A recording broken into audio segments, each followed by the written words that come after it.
All right, ladies and gentlemen, welcome back to the channel. We're talking about the Detroit Lions in tonight's video because, first off, free agency's less than a month away. And for some weird reason, because Ben Johnson's the head coach of the Bears and Aaron Glenn's the head coach of the New York Jets, people think the Lions Super Bowl window is done. And I really don't understand that in any way, shape, or form. And I kind of want the Lions to be aggressive this offseason as far as going out there and getting guys. And I mean a proven star or two proven stars. Examples, Max Crosby and Myles Garrett. And I saw this interesting, we're going to talk about a bunch of stuff here, but it's speculation time. It's February 12th. We're here live in Florida. I know I'm wearing a Bears hat, and I know I'm a Packers fan talking about the Detroit Lions, but I love the Detroit Lions. I love talking about this team. We got family members on both sides. So we always are going to talk Detroit Lions content. But on the screen here, we got on sidelionreport.com, Albert Breer explains why he thinks the Lions will be major players in 2024 NFL offseason. So we get it. They have more than $50 million in cap space, and they want extensions for guys like Aiden Hutchinson, Jameson Williams, Kirby Joseph, etc., etc. Keep in mind, I really like this last sentence here. Remember, GM Brad Holmes was part of the Go for Broke Rams build. And the reason I want to bring that part up specifically is because I made a Lions video a week ago or whatever, about a week ago. And I said, and I was preparing for a trip on vacation. I was trying to get a couple of videos ready to go for the week I was gone. And I made a video talking about why I wanted the Lions to at least inquire about Myles Garrett.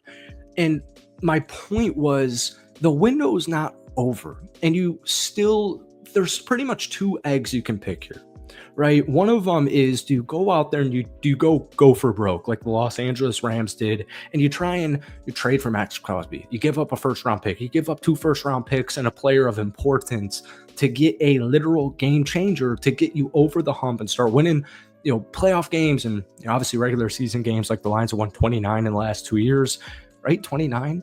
It's insane. 29. And the other is you extend Kirby Joseph, you extend Aiden Hutchinson, you extend all these guys, and you try and have as many shots at the Super Bowl as humanly possible. And I think the truth for me personally lies somewhere in the middle. Do I think the Lions are going to trade for Max Crosby? No. Do I think they should trade for Max Crosby? Yes, but at the same time, maybe not. I just think it's a good stepping off foundation point for what the Detroit Lions are doing or should do. And my point is, the window's not closed, and the window isn't closing anytime soon. But I do want them to go out there and get some players that are going to help them get over that hump. And so I have an article here. I think this is just a straight up Bleacher Report. Let me pause that. Let me get this on the screen here. I'm trying this new layout. Let me take out this in. Shout out to our sponsor, BetUS. More on that in just a second. But I'm trying this new layout. People don't really seem to be liking it too much, but I do want to try and be a little bit more personable on these videos. We're just reading, this is the strongest positional or the position players, strongest players in each positional group. And I'm pinpointing edge rushers for the sake of argument because Zadarius Smith just wasn't cutting it out. Aiden Hutchinson obviously was injured. Aleem McNeil was injured. All these guys. Marcus Davenport was injured. Every Lions player was injured at some point this past season. So I still, even at full strength, don't think Zadarius Smith, when it matters as a Green Bay Packers fan, I don't think it's enough. All right, guys, before we get back into this video here, once again, shout out to our sponsor, BetUS. We're over here on their website, and I just find this kind of funny, not the money line on the Detroit Lions to win the NFC conference this upcoming season. The point just is the Lions are still such a good team, and all we're going to hear about for the next couple of months is why their window's over. Everyone's going to be looking for hot takes. They need clicks. Here's why the Lions Super Bowl window is over. I guarantee you Vegas is not going to feel the same way, but I want to bring your attention. The Detroit Lions to win the NFC conference this upcoming season is a plus 450 over on BetUS. Keep in mind, guys, they're offering 150% bonus on your first deposit and 125% on your next two, all with the code YouTube150. Let's get back to the video. Necessarily, I would like to pair Aiden Hutchinson up with somebody. And some of these guys here are the big names. You got Josh Sweat. Oh my goodness. You got Josh Sweat with Philadelphia Eagles, Khalil Mack with the Los Angeles Chargers, Chase Young with the New Orleans Saints, and Hassan Reddick with the New York Jets. And so, I don't really think the Eagles are going to let Josh Sweat walk.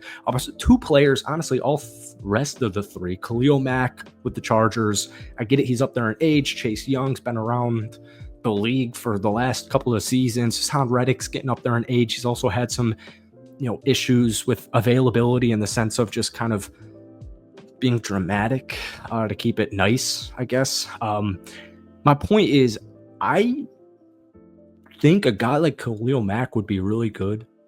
There's a couple other here.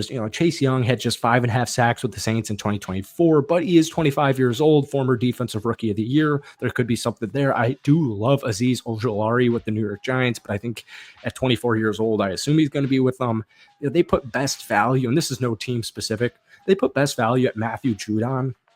And I know it's like similar age to Zadarius Smith, and he didn't have the best season with the Atlanta Falcons. He got traded there right before the season officially began. His 5.5 sacks were the fewest in a full season since his rookie year, but he is 32 years old. He logged 28 total sacks over the past 2 seasons with the New England Patriots. And so, maybe in the right scheme, he can make a nice impact on a reasonable short-term contract. And I think that's hitting the nail on the head there. And I think a guy like Khalil Mack or, Matthew Judon would be something. I think Brad Holmes, the GM for the Detroit Lions, is certainly going to look into very in-depth wise. Now, just to zoom out on the Detroit Lions as a whole, once again, we got another Bleacher Report article here. Let me make sure I am my own producer. I'm not trying to hammer in all these specifics as far as the production goes. Let me know if you like this style of video. I think it's just more personable. I don't know. But anyways, these were the top offseason priorities for each NFL team after this past Super Bowl. We just talked about Carlton Davis, bringing him back, re-sign him or replace him. There's a couple of guys they said, Charvarius Ward, we've talked about him, Byron Murphy Jr. They do have a couple of nice cornerbacks in Terrion Arnold and Ennis Rakestraw. Amik Robertson also picked up on a 2-year deal, so he'll be back with the Lions this upcoming season. But if they don't get Carlton Davis, I fully anticipate them to go after a Byron Murphy or somebody like that. But whether it's Byron or Ward, I still think, and I think most Lions fans would agree with you, even if the contract's a little bit too high because he is 29 years old in the athletic prime, but he hasn't played more than 13 games in a season in a very long time, like multiple years. So that's a risk with re-signing Carlton Davis because he was not available for the playoffs this past season after fracturing his jaw against the Buffalo Bills, which really sucked. It really sucked. So that stuff, Carlton Davis, every Lions fan wants him back, but sometimes you got to start thinking about availability. Availability is the best. There's a saying that goes into that. I don't really remember what it was. And this is kind of my point, and this is why I've got this on the screen here. Continue to add defensive line depth. We just talked about that, and fortify the interior offensive line. And we could talk about that. Christian Mahogany, they pinpointed as a good example. Graham Glasgow's 32 years old. Kevin Zeitler, everyone would love to have him back in a Detroit Lion uniform, but he is 35 years old, and he's one of the best interior guards out there on the open market. And just the point is, we just watched the Philadelphia Eagles win the Super Bowl, and they dominated offensive line, defensive line. They dominated the trenches. And I love watching random, like The Herd or, whatever the other talk shows are out there. And they'll have former offensive linemen on their summer shows talking about the trenches.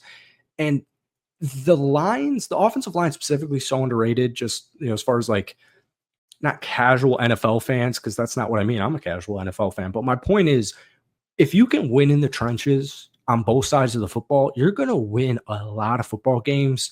And we just saw the Philadelphia Eagles offensive line dominate the whole season. We just saw the Philadelphia Eagles defensive line dominate the whole season. And in the Super Bowl, that's exactly what happened. And it wasn't even close. It was not even close. That was the most boring Super Bowl I've ever watched. But for football hardos, you're watching these offensive line, defensive line. You could have anybody watching this game. Everyone watched the Super Bowl. Everybody could notice how dominant their lines were, and that's what helps you get to the promised land. That's what helps you get the Super Bowl. So my point is, you don't need to go all in for Myles Garrett. You don't need to go all in for Max Crosby. Maybe they don't even go after Khalil Mack, Chase Young, blah, blah, blah. But the point is, whether it's internally or externally or coaching, scheme wise, whatever it is, this defensive line needs a little bit more pop. They need a star guy to make star level plays in the playoffs. Not saying they don't have them, not saying they're not building them. And, just look at Brian Branch this last year. Look at Kirby Joseph this past year. These guys are they're blossoming into stars. But big time players make big time plays. And like Albert Breer, the NFL analyst that we said at the beginning of this video, I do think the Detroit Lions are going to make some kind of eye noticing moves, or what is that? Head moving moves. I can't think of anything tonight. It's 9 p.m. I got to get out of here. Thank you guys for watching. Hit that like button, hit that sub button. Let me know any players of interest down below in the comment section you'd like the Detroit Lions to look into this offseason free agency, less than a month away. Shout out to our sponsor, BetUS. Guys, let me know if you like the style of these videos. That is it for me. We will see you soon. Peace.